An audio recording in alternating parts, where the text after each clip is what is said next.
Welcome to our tutorial on the ZIP 49GA phone. 49GA is the high-end model of our lineup with a touchscreen display and supports a video camera as an optional add-on. This phone has a dedicated EHS headset port and it also has built-in support for Bluetooth headsets. If you need to place your phone far away from the Ethernet port, we also have a built-in Wi-Fi on this phone. If your company has our UC client ZAC, all our phones are completely compatible with it, so you can control your phone calls from your desktop application or by pressing buttons on the phone. For this video, we will be using the phone buttons only. Check out our videos on ZAC to find out how to control your phone calls from the desktop application. This model also has an optional wireless Bluetooth handset that you can purchase separately if you need to move around the building while on the call. To start this video, we will quickly go over the general layout of the phone. The main part of the phone's panel is 1024 by 600 pixel touchscreen display. Above the screen is the optional camera. We're going to show it in our video, but it does not come standard with your phone. On the bottom of the display screen, we have the icons for phone dialer to make outbound calls, followed by directory, and lastly history for the record of your incoming and outgoing calls. To the right are the soft keys. Top three soft keys are the line keys.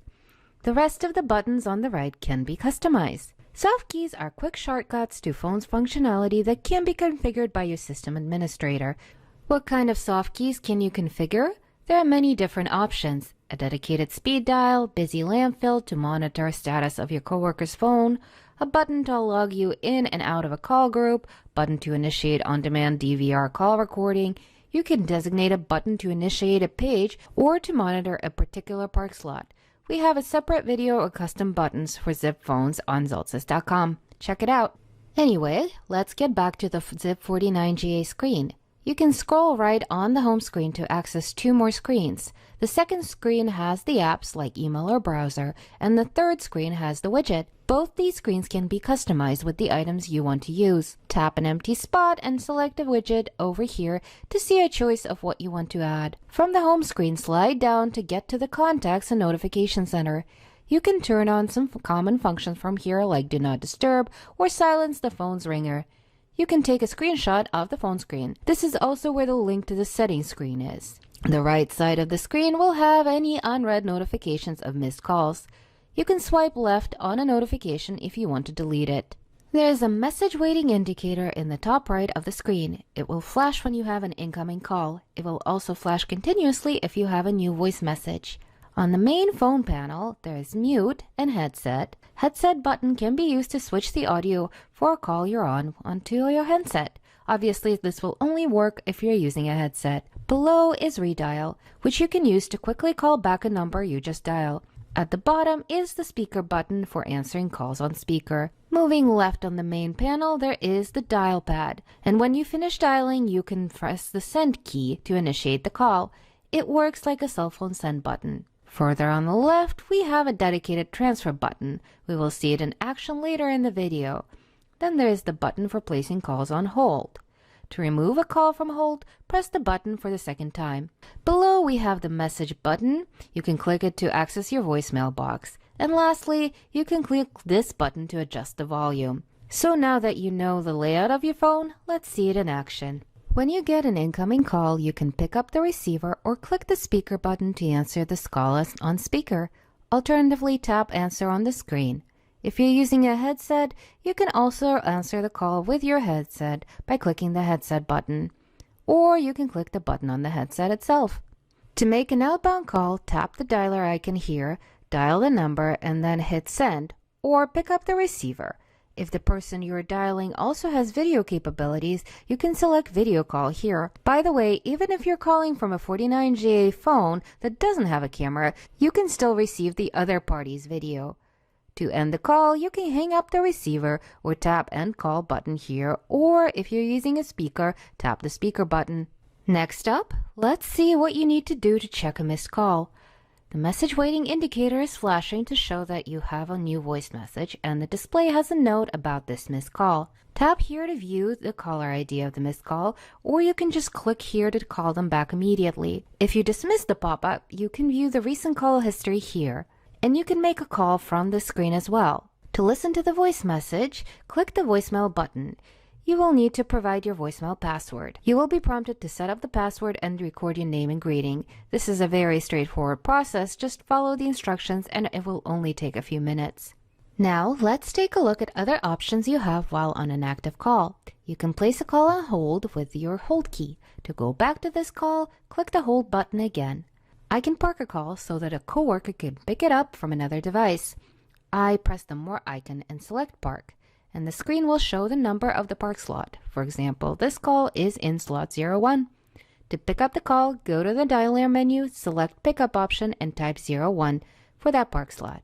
You can transfer calls to your coworkers and numbers outside your organization. There are several ways to transfer a call, and which way you use depends on whether you want to transfer the call immediately, whether you want to check if the number you're transferring to is valid first, or you may want to talk with the other person before you complete the transfer.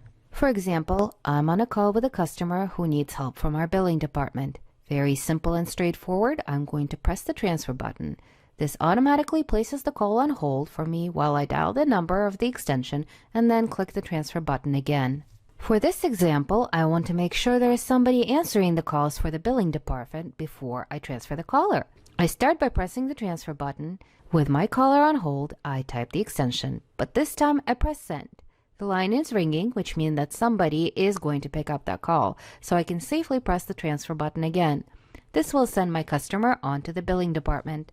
And for this last type of transfer, I want to talk to the billing department first before transferring my caller. The first few steps are the same as the previous example. I press the transfer button, dial the extension, then send. But this time I stay on the line until the call is answered. Hey John, I got Mr. Customer on the line and he's saying his last payment didn't go through. Oh, you want me to transfer him to you? No problem. All I have to do is press this transfer button again. Or not. This client needs to speak to account representative rather than billing? Okay, then I can cancel my call to John. The call with the customer is still on hold and I can now dial for his account representative's extension to transfer Mr. Customer there. Let's say rather than transferring Mr. Customer, I want to conference the billing rep into our call into a three-way conference. I place my call with the customer on hold, select More, and then click on this New Call button. Then dial the extension I need and send. Hey John, I'm talking to Mr. Customer. Can I conference you in so that we can discuss his billing issue? Great. I click on this Calls button here, and I can select to merge calls to conference all three of us together.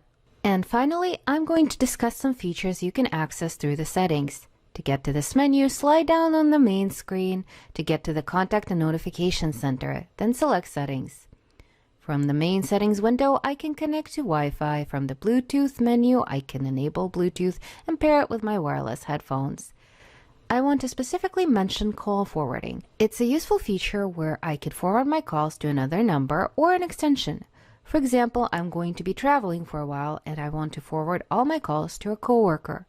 You can forward all incoming calls with Always, forward calls only when you're busy with another call, or forward calls that you don't answer.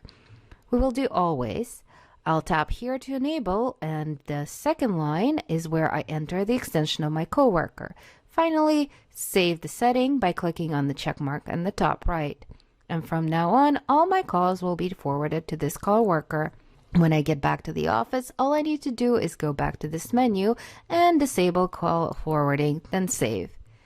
And that's the end of this video. Thank you for watching.